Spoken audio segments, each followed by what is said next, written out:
మహాద్భుతమైన అనుభూతి. నాకు నిజంగా మీతో యథార్థం చెప్పాలి అంటే నేను ఒక్క మాట చెప్పేస్తే సరిపోతుంది, అబద్ధం ఎందుకు.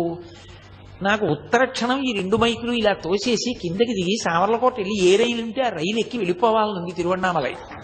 ఇది చెప్తున్నప్పుడు ఆ గిరి ప్రదక్షిణం అంటే నాకు అంత వ్యామోహం, అంత అద్భుతమైనది ఆ గిరి ప్రదక్షిణం, అంత గొప్పగా ఉంటుంది నిజంగా.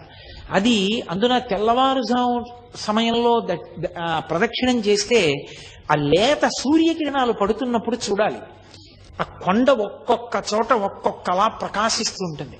ఆ లేలేత సూర్యకిరణాల్లో ప్రదక్షిణం చేస్తూ వెడుతుంటే మనం చెయ్యగలిగిన ధర్మకార్యం చేస్తూ భగవన్నామని చెప్తూ కూర్చుంటూ లేస్తూ తిరుగుతుంటే ఎంత ఆనందంగా ఉంటుందో నిజంగా గిరి ప్రదక్షిణం.